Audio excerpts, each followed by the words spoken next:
Shalom, shalom bien-aimés, frères et sœurs en Christ.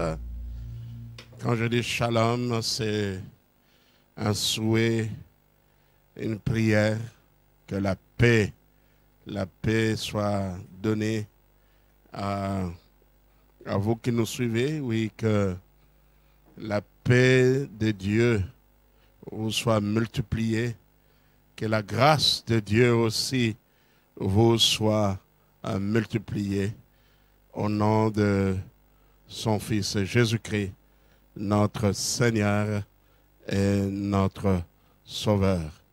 Alléluia, merci. Oui, que la paix de Dieu vous soit accordée à vous aussi qui n'avez pas une relation particulière avec Dieu, avec son Fils Jésus-Christ. Que la paix de Dieu vous soit aussi accordée. Voilà. Nous implorons la grâce de Dieu sur nous tous. Nous implorons sa miséricorde et nous prions pour que notre Dieu puisse bénir ce programme, ce séminaire.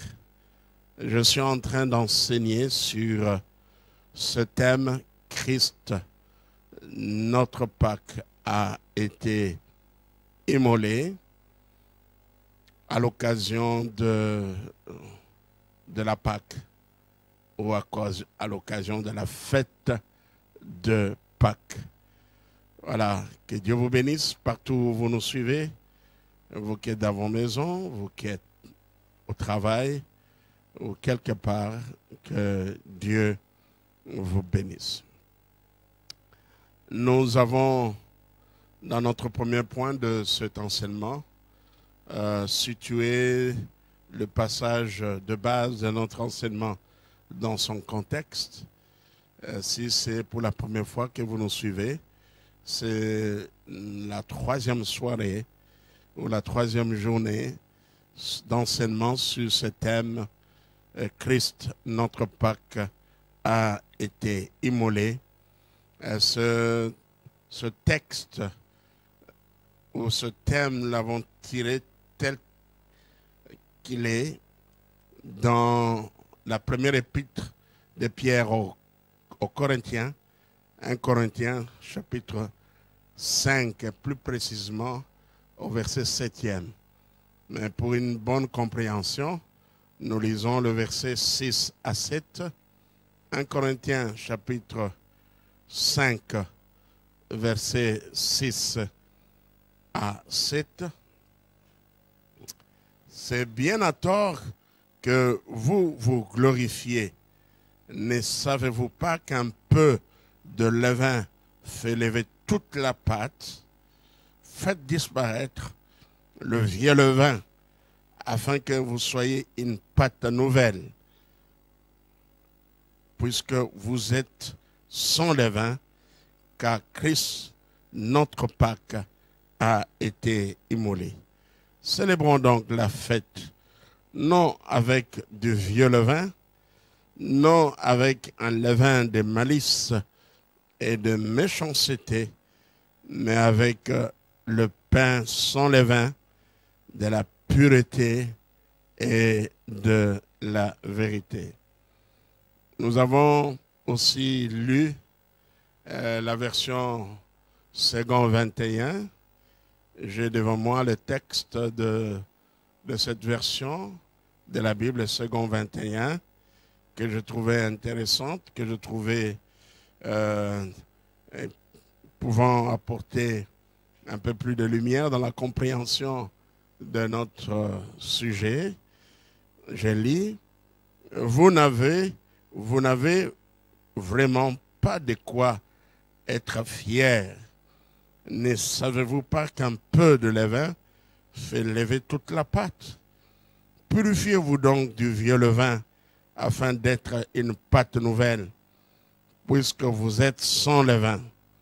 En effet, Christ, notre agneau pascal, a été sacrifié pour nous. Célébrons donc la fête non avec du vieux levain, le levain du mal et de la méchanceté, mais avec avec le pain sans levain de la pureté et de la vérité. Et notre version intéressante, c'est la version Parole de vie qui dit « Vous avez bien tort d'être plein d'orgueil. Un peu de levain fait lever toute la pâte. Vous ne savez donc pas cela? Enlevez le levain du péché pour devenir pur. Alors, vous serez comme une pâte nouvelle et sans levain. C'est ce que vous êtes déjà. En effet, le Christ a été offert en sacrifice comme notre agneau de Pâques. Fêtons donc la Pâque avec du pain sans levain, avec un cœur pur et sincère. Ne mangeons pas le pain fait avec du vieux levain, le levain de mauvaises actions et du mal. Je disais que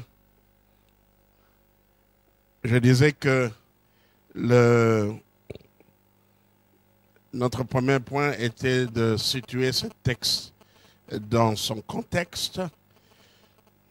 Et notre deuxième point, je crois que le contexte proche de ce texte est le reproche de l'apôtre Paul face à la tolérance, face à la complaisance des Corinthiens devant un cas de flagrance, un cas flagrant d'un frère qui était membre de cette assemblée et qui vivait dans l'immoralité, dans l'inceste même, je dirais, qui vivait avec l'une des femmes de son père.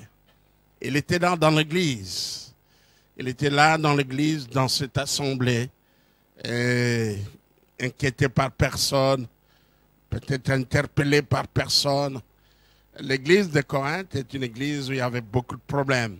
Déjà au chapitre 3e, l'apôtre Paul leur reproche la division.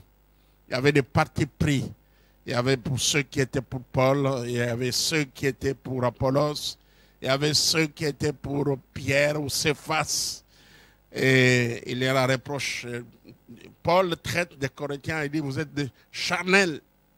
Ce n'est pas comme à des hommes spirituels que je m'adresse à vous, c'est comme à des hommes charnels. Mais cette église, curieusement, ne manquait aucun don. Je dirais même que les Corinthiens étaient à la poursuite des dons spirituels au détriment des fruits de l'esprit. Ils aimaient bien parler en langue, ils aimaient bien prophétiser, ils voulaient bien voir la puissance de Dieu, mais ils négligeaient quelque chose de très important, le fruit de l'esprit. Vous savez, les dons spirituels nous est donné. C'est juste un équipement qui nous est donné pour que nous soyons efficaces dans la moisson, dans le travail. Et ces dons ne sont pas éternels. C'est pour le service. Moi, je donne cette illustration. C'est comme des policiers ou bien des soldats à qui on remet des armes. Des armes peut-être sophistiquées, mais un bon policier ou bien un bon gendarme ou un bon militaire, un bon commando doit être une personne lui-même bien entraînée, bien rodée, une personne endurant, et parce que ce n'est pas à tout moment qu'il aura besoin de ces armes sophistiquées. Donc, dans le fruit de l'esprit, nous voyons le travail que le Saint-Esprit opère dans le cœur ou dans la vie des croyants. Comment le croyant, le chrétien, celui qui confesse Jésus-Christ, laisse le Saint-Esprit le façonner, le transformer. Et ce qui nous transforme, c'est la parole de Dieu. Eh bien, le Saint-Esprit nous rappelle la parole de Dieu. Et le Saint-Esprit a une œuvre à accomplir dans nos vies. Je donne une étude biblique sur le fruit de l'esprit, c'est intéressant. Alors, je vais interpeller particulièrement nous les pentecôtistes, parce que nous négligeons le fruit de l'esprit au détriment de la puissance de Dieu. Oui à la puissance, mais également oui à la transformation intérieure de l'homme par le Saint-Esprit. Les prophéties cesseront. Nous n'irons pas au ciel avec nos prophéties. Mais la transformation que le Saint-Esprit opère dans nos vies restera même au ciel. C'est notre identité en Christ, en Jésus-Christ. Eh bien, l'œuvre du Saint-Esprit en nous, c'est de nous transformer afin que nous soyons semblables à Jésus-Christ, que nous ressemblons à Jésus-Christ. Donc, c'est dans ces contextes-là que l'apôtre Paul dit que non, un peu de levain fait lever toute la pâte. On doit, eh bien, ôter le levain, on ne doit pas permettre le péché. Le levain est le symbole du péché. Le levain, le péché nuit à la vie de l'assemblée, de toute l'Église. On ne doit pas tolérer le péché dans l'Église. Le péché doit être bouté dehors. L'Église doit encourager ses membres à marcher dans la sanctification, à être cette pâte nouvelle dont l'apôtre Paul parle, à être cette pâte nouvelle. N'est-ce pas que la Bible dit dans 2 Corinthiens chapitre 5 verset 17, si quelqu'un est en Christ, il est une nouvelle créature. Les choses anciennes sont passées, toutes choses sont devenues nouvelles. Je crois que si je ne vais pas oublier, je vais parler de la sanctification positionnelle et de la sanctification pratique. Et nous le voyons dans les textes que l'apôtre Paul dit ici, lorsqu'il dit faites disparaître le vieux levain, afin que vous soyez une pâte nouvelle, puisque vous êtes sans levain, car Christ, notre Pâque, a été immolé, donc sacrifié. Vous êtes sans levain. Lorsque Dieu nous regarde en Christ, à cause de notre position en Jésus-Christ, Dieu nous regarde comme des personnes saintes. Comme des personnes saintes. Mais nous devons manifester cette sainteté dans notre vie de chaque jour. C'est ce qu'on appelle la sanctification pratique. Et à la sanctification positionnelle, c'est à cause de notre foi, à cause de notre position en Christ. Dieu nous regardant en Christ, eh bien, nous voit saints. Mais nous devons le prouver, cette sainteté, dans notre vie de chaque jour, dans notre pratique, dans notre manière de parler, dans notre manière d'agir, dans notre manière de nous comporter. J'aime ce que l'apôtre Paul dit aux Thessaloniciens lorsqu'il dit « Ce que Dieu veut, c'est votre sanctification. C'est que chacun de vous sache posséder son corps dans la sainteté et dans l'honnêteté. » Vous savez, le problème avec beaucoup de gens, c'est qu'ils ne savent pas gérer leur corps comme Dieu le veut. Comme Dieu le veut, beaucoup font n'importe quoi avec leur corps. Beaucoup tombent dans le péché de la fornication, beaucoup tombent dans le péché de la masturbation, beaucoup tombent dans le péché de l'impudicité.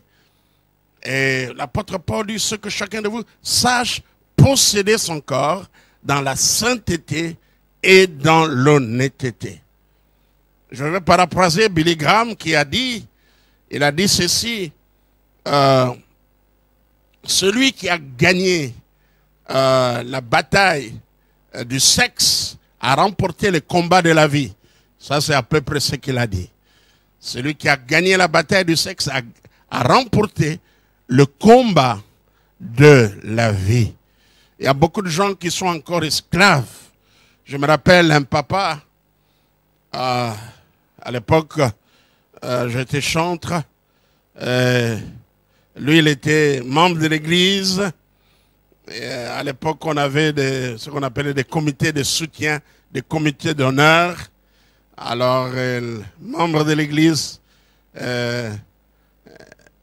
qui avaient un peu de moyens et aussi qui avaient la volonté d'aider les chorales en achetant, par exemple, l'uniforme, etc. Et ce papa me disait clairement, un jour je causais avec lui, je vais le dire dans ma langue, le lingala, je vais traduire après, à moi,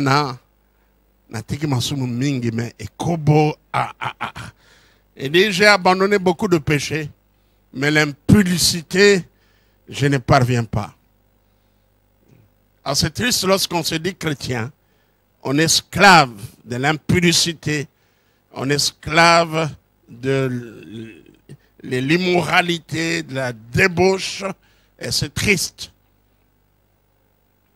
J'aimerais bien que nous puissions lire cela. Nous prenons l'épître, la première épître de Pierre aux Thessaloniciens. C'est que Dieu veut, c'est votre sanctification. Ce que chacun de vous sache posséder son corps dans la sainteté et dans l'honnêteté.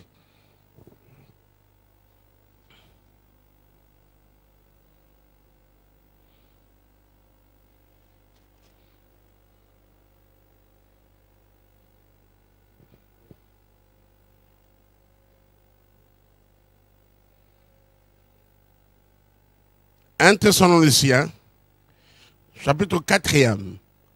1 Thessaloniciens, chapitre 4, à partir du verset 3e. La Bible dit, ce que Dieu veut, c'est votre sanctification.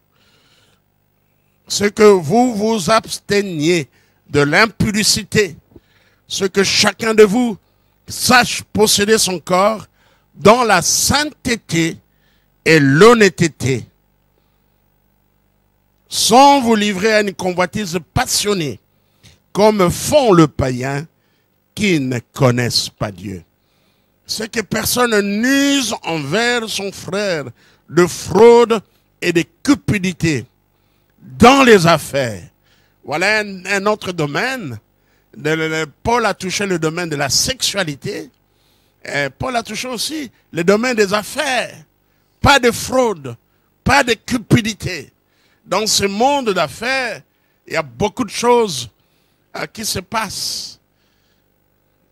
Beaucoup de choses. Dans les affaires, eh bien, on trompe dans le prix.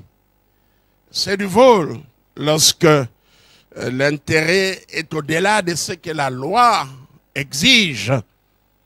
Ce que la loi du pays exige. Mais aussi, je vais aussi appeler les autorités, congolaises particulièrement, pour que la douane soit une douane raisonnable. Pas de surenchère, on ne sait pas exactement qu'est-ce qu'il faut. Eh bien, et que pour que ces commerçants-là aussi, qui importent des choses, puissent tirer bénéfice. Et qu'il y ait de l'ordre partout. C'est que personne n'use envers son frère de fraude et de cupidité dans les affaires. Dans ce monde-là, il n'y a point de pitié. Parce que le Seigneur tire vengeance de toutes ces choses, comme nous l'avons dit et attesté.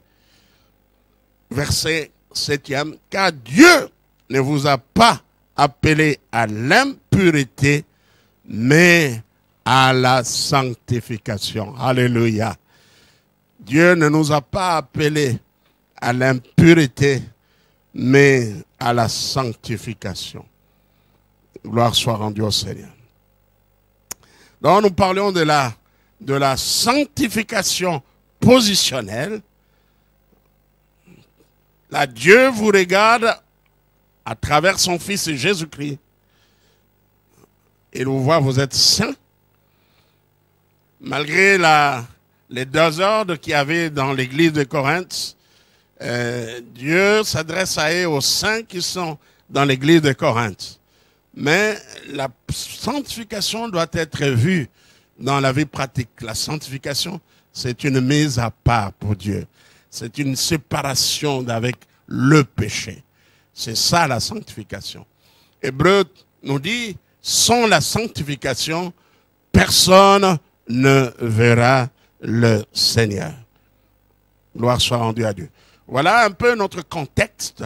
Voilà pourquoi nous avons dit que dans ce séminaire, nous allons surtout voir les implications de la croix ou de l'œuvre du sacrifice de Jésus-Christ dans la conduite de toute personne qui se réclame être chrétien. Dans notre deuxième point, nous avons parlé de la Pâque. De la Pâque. Et notez que la Pâque, dans la Bible, est sans S. Pâque avec S ne se trouve pas dans la Bible. Bon, les temps évoluant avec l'histoire de l'Église, on a commencé à désigner la célébration de la mort et de la résurrection de Jésus par le terme Pâques avec S. Mais en hébreu, le mot Pâques est un mot très significatif, c'est Pessa. Ce mot signifie, eh bien, passage. Ce mot signifie sauter. Le mot Pâques, nous avons dit, désigne l'agneau pascal, immolé. Immolé. Immolé par les Juifs. Connaissant, nous avons lu Exode chapitre 12. Là, on parle de l'institution de la Pâque, qui est la fête de la délivrance, du salut. Salut et délivrance désignent la même chose. La fête du salut, comment Dieu a délivré les peuples d'Israël de leur esclavage en Égypte. Et ils sont sortis de l'Égypte par la main puissante de Dieu. Devant les plaies, comment Dieu a frappé, a châtié les Égyptiens.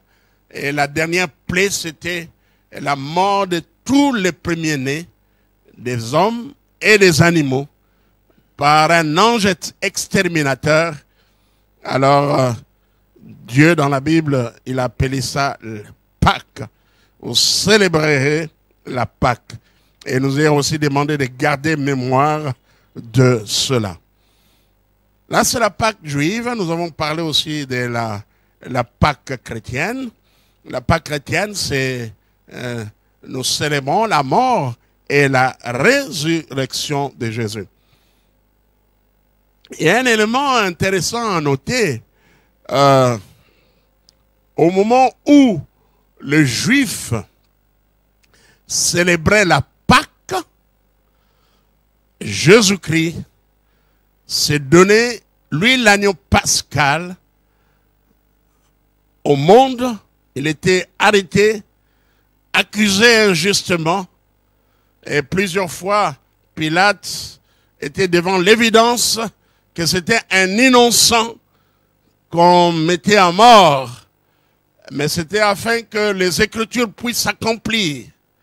Donc, alors que les Juifs immolaient l'agneau, comme d'habitude, dans des maisons, ils le faisaient dans les maisons. Il devait avoir réuni au moins le nombre de 10. Si on avait une petite famille de 2 ou 3 personnes, il fallait se réunir avec d'autres personnes, atteindre au moins le nombre de 10. Et on immolait l'agneau, on devait rôtir l'agneau, et on devait manger cela avec le pain sans levain et avec des herbes amères. Et en ce moment-là, Jésus-Christ, lui, fut crucifié à la croix. Alléluia. Oh, gloire soit rendue à Dieu. Donc, c'est que les Juifs pratiquaient depuis l'époque de Moïse était la préfiguration de ce que Jésus-Christ allait réaliser dans sa propre vie. C'est lui, l'agneau pascal. Il s'est donné lui-même pour le salut de l'humanité. Nous ne pouvons que bénir le Seigneur.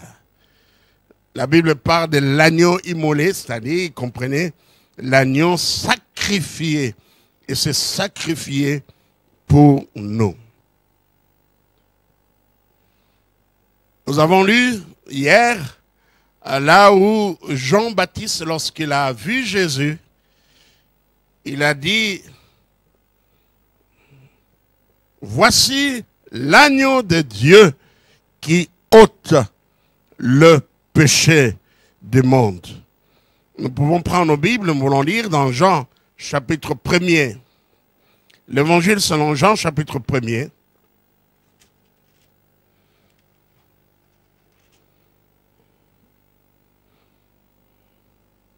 L'évangile selon Jean, chapitre 1er.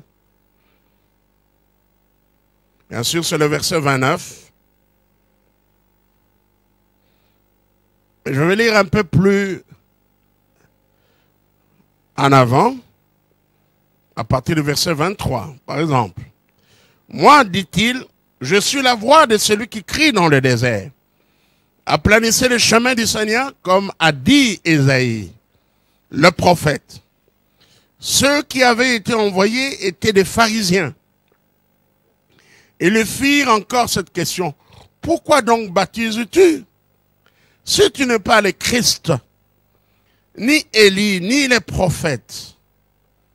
Jean leur répondit, moi, je baptise d'eau, mais au milieu de vous, il y a quelqu'un que vous ne connaissez pas, qui vient après moi.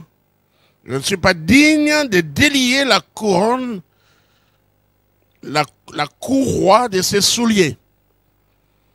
Ces choses se passèrent à Béthanie, au-delà du Jourdain, où Jean baptisait.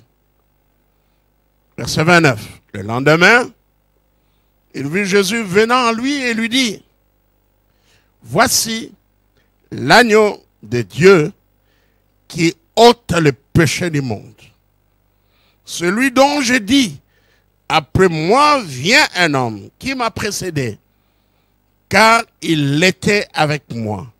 Je ne le connaissais pas, mais c'est afin qu'il fût manifesté à Israël que je suis venu baptiser d'eau.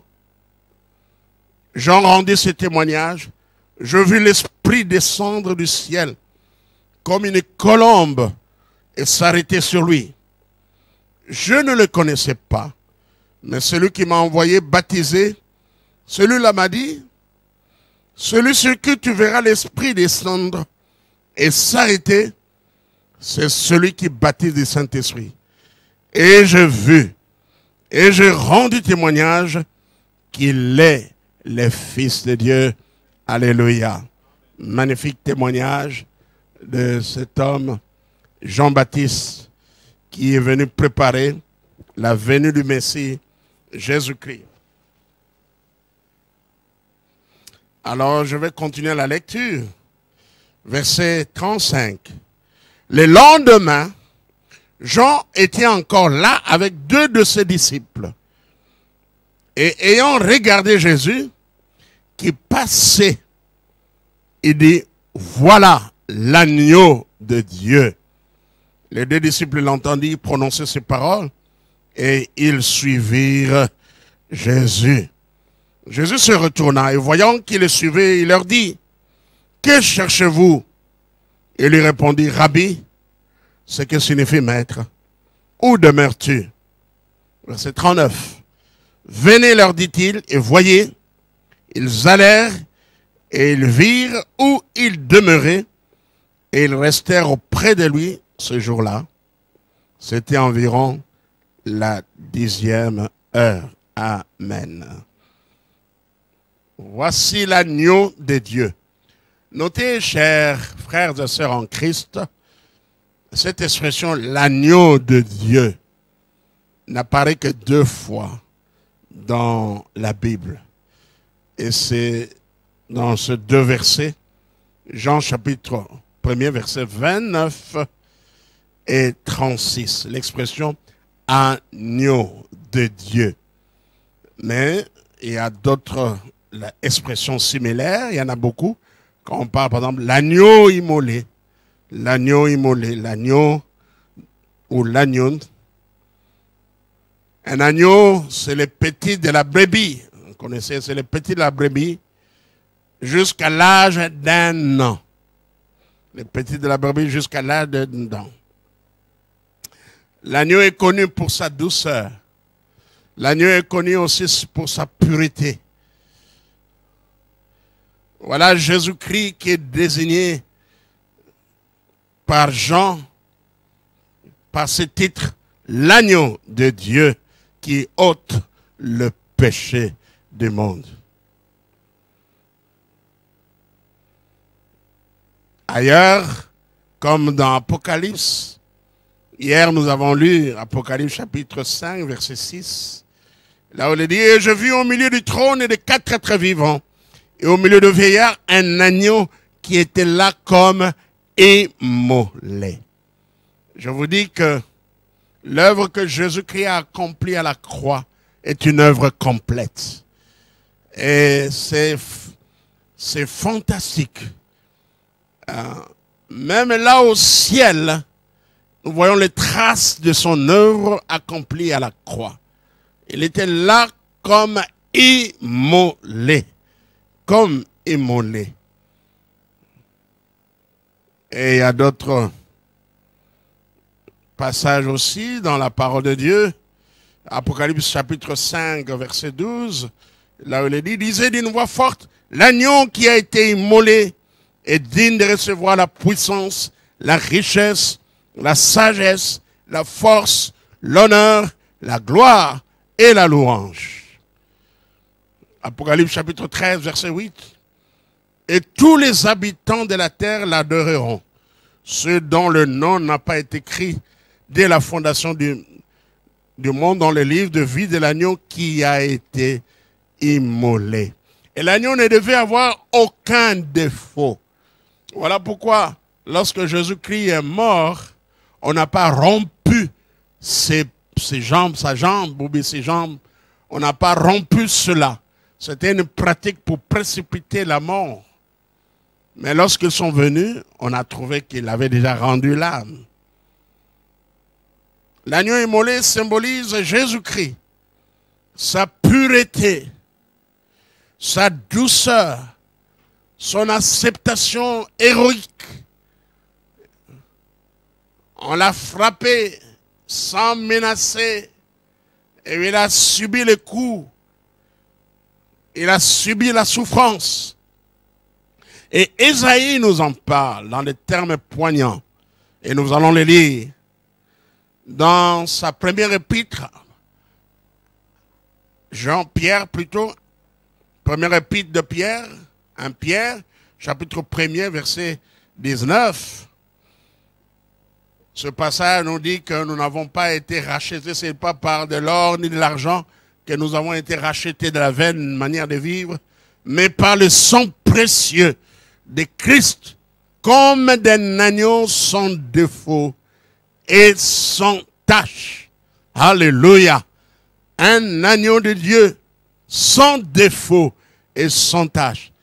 Eh bien, c'était une exigence qui était demandée au peuple juif lorsque ils offraient, ils faisaient le sacrifice de l'agneau. Il devait être sans défaut. Il ne devait pas être borgne ou bien un agneau qui boiteux, qui boitait, ou un agneau qui... Non, il devait être sans défaut. Alléluia. Sans défaut. Et Christ était sans défaut et sans tache. Christ était sans péché. Sans péché. La Bible nous dit dans 2 Corinthiens chapitre 5 verset 21. 2 Corinthiens 5 21. Celui qui n'a point connu le péché, il l'a fait devenir. C'est Dieu l'a fait devenir péché pour nous, afin que nous devenions en lui justice de Dieu. Alléluia. Il n'a point connu de péché, mais on l'a fait devenir péché pour nous. Il y a un mot important que Pierre utilise dans sa première épître. Un mot aussi qui revient plusieurs fois, c'est le mot racheter. J'aimerais relire encore ce passage, mais cette fois-ci, en commençant au verset 18, nous prenons nos Bibles, nous allons lire dans la première épître de Pierre, 1 Pierre, chapitre 1er.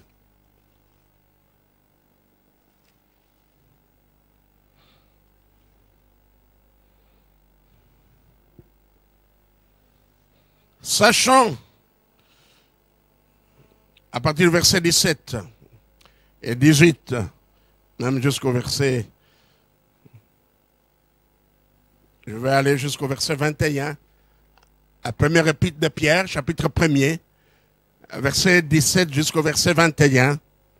Et si vous invoquez comme Père celui qui juge selon l'œuvre de chacun, sans acception de personne, conduisez-vous avec crainte pendant le temps de votre pèlerinage, sachant que ce n'est pas par des choses périssables, par de l'argent ou de l'or que vous avez été rachetés de la vaine manière de vivre que vous avez hérité de vos pères, mais par le sang précieux de Christ, comme d'un agneau, sans défaut et sans tache, prédestiné avant la fondation du monde, et manifesté à la fin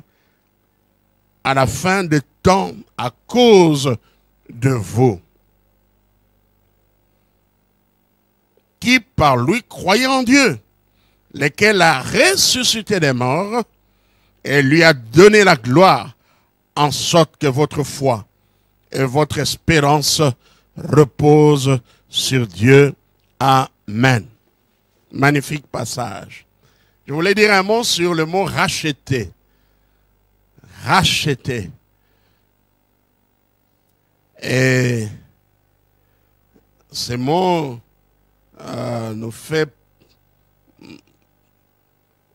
nous amène dans un marché d'esclaves. Marché d'esclaves. Eh bien, nous étions esclaves du diable. Mais il y a une vérité que je voulais souligner ici. Le prix de notre rachat, Christ n'a pas versé auprès du diable, non. Le diable est un imposteur. Le prix du rachat, Christ l'a versé auprès de Dieu. De Dieu son Père. Il fallait que, eh bien, le problème de la rébellion de l'homme soit réglé. C'est parce que Dieu se détournait de l'homme à cause du péché que le diable a eu l'occasion de dominer, de dompter l'homme, de mettre l'homme, eh bien, sous ses bottes. Mais une fois ce problème réglé, eh bien, le diable n'a aucun pouvoir. Bien sûr, pour ceux-là qui croient à la valeur du sacrifice de Jésus-Christ à la croix. Je crois que vous avez noté, depuis que je commençais ce séminaire, je reviens au mot valeur, à la valeur du sacrifice de Jésus-Christ à la croix, à la valeur du sang de Jésus. Amen. On n'a plus besoin qu'on fasse encore des sacrifices. Jésus-Christ est mort une seule fois pour toutes. Et ceci est réglé. On n'a pas besoin de répéter cela. Comme ce qu'on dit parfois pendant la messe, c'est la répétition du sacrifice de Jésus, ce qu'on appelle la transsubstantiation. Transsubstantiation. Et comme une répétition de la mort. Ça dit que le corps est vraiment le corps de Jésus-Christ là. Et le sang est vraiment le sang de Jésus qui a coulé. Non, non, non. On ne peut pas répéter cette œuvre grandiose, de cette œuvre universelle. Jésus-Christ est mort une seule fois pour toutes. Amen. Amen. Une seule fois pour toutes. On n'a pas besoin qu'on immole un agneau et que le monde entier se prosterne encore. Oh non, on n'a pas besoin de cela. On n'a pas besoin de cela. Jésus-Christ, il est mort une fois pour toutes. Peut-être, il serait important alors que j'en parle, que je donne aussi directement ce verset où la Bible le dit d'une manière claire. Christ est mort une seule fois pour toutes. Alléluia. Merci Seigneur. Nous sommes dans l'Épître aux Hébreux.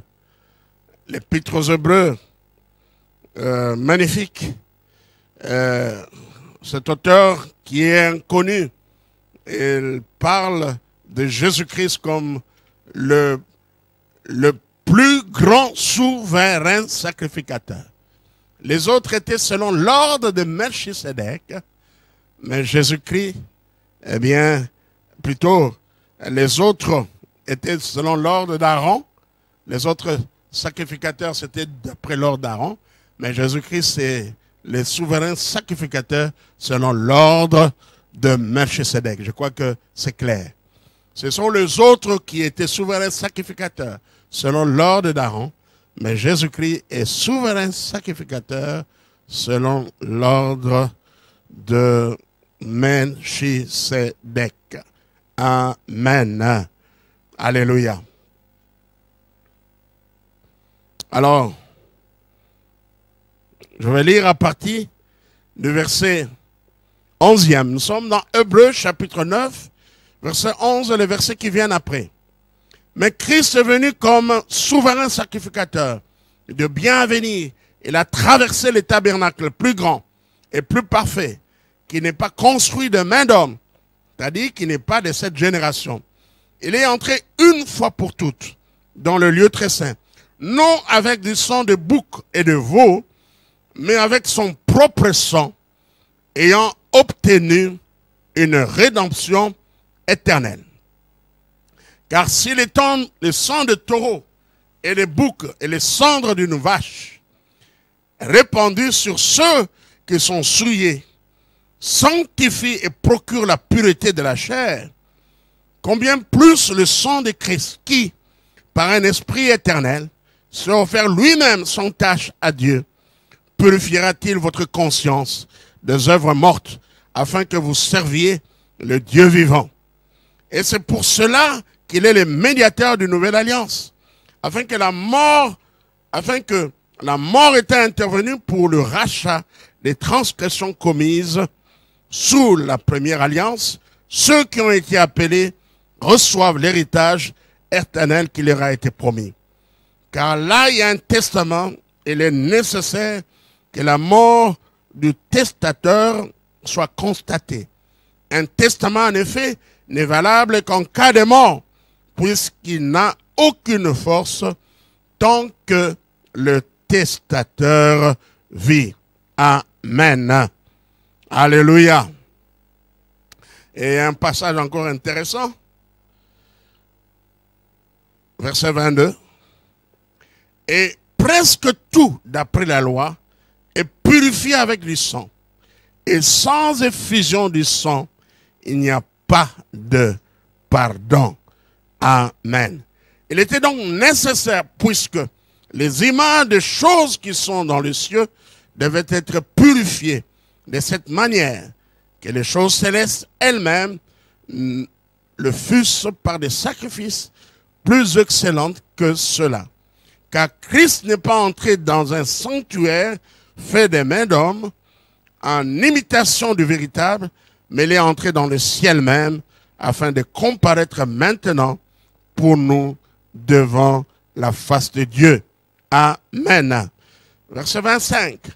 Et ce n'est pas pour s'offrir lui-même plusieurs fois qu'il y est entré comme le souverain sacrificateur entre chaque année dans le sanctuaire avec du sang étranger. Autrement, il aurait fallu qu'il ait souffert plusieurs fois depuis la création du monde, tandis que maintenant, à la fin du siècle, il a paru une fois pour abolir le péché par son sacrifice.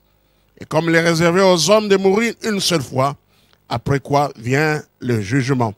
De même, Christ s'est offert une seule fois pour porter les péchés de plusieurs, apparaîtra sans péché une seconde fois à ceux qui l'attendent pour leur salut.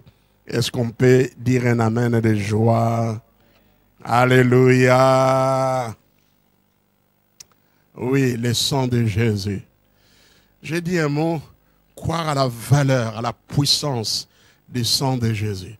Mais je voulais mettre en garde les chrétiens contre certaines pratiques qu'on fait. Vous savez, le sang de Jésus n'est pas une matière à manipuler, comme on écoute dans certaines prières.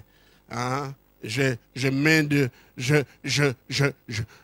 verse le sang de Jésus dans ce repas. Dans le repas, vous versez le sang de Jésus. Hein? Je trace une ligne, une frontière avec le sang de Jésus. Là, ce sont c'est des paroles. Vous savez, parfois, nous, on a commis ces erreurs-là. Quand nous étions encore jeunes dans la foi, vous avez écouté un aîné qui fait ça, vous répétez cela. Hein? Vous savez, lorsqu'il y avait la guerre à l'Est, là, quelqu'un m'a dit, une femme qui dirigeait l'intercession, elle m'a dit, alors, les mamans, là, ils sont dans la prière, allons chercher pas des seaux, mais des grands tanks là, hein, des grands tanks, hein, et allons chercher ça en esprit. Alors, remplissons cela du sang de Jésus. Alors, allons maintenant tous, allons vers Goma et Béni. Alors, déversons ce sang de Jésus. Ça, c'est quoi ça? Ça, c'est la magie. Bon, voilà, ce sont des bêtises. Excusez-moi ce terme. Bon. Lorsqu'on n'est pas assis dans le Seigneur, on commet beaucoup de bêtises. On a eu à commettre cela. Envoyer des missiles, j'envoie des missiles. On n'a pas besoin de ce terme-là. Il suffit de dire seulement au nom de Jésus. Invoque seulement le nom de Jésus. Quand moi j'invoque le nom de Jésus, je crois à son œuvre à la croix. Je crois qu'à la croix, il a dépouillé les dominations et les autorités. Il les a livrées publiquement en spectacle. Je n'ai pas besoin de prendre le sang de Jésus, les manipuler, les jeter sur le toit d'une maison, tout cela. Et quand je veux prier, je dis, Seigneur, garde-moi. Je n'ai pas besoin de dire, Seigneur, je trace, je lève un mur avec ton sang tout autour. Non. Ça, c'est de l'enfantillage. C'est du bébé spirituel. Parfois, on accepte de telles choses. Mais après, il faut enseigner ces gens-là. Il faut enseigner qu'il faut grandir dans la foi. Nous devons utiliser des termes bibliques appropriés. Voilà pourquoi j'insiste sur les termes croire à la valeur du sacrifice de Jésus-Christ à la croix, croire à la puissance du sang de Jésus.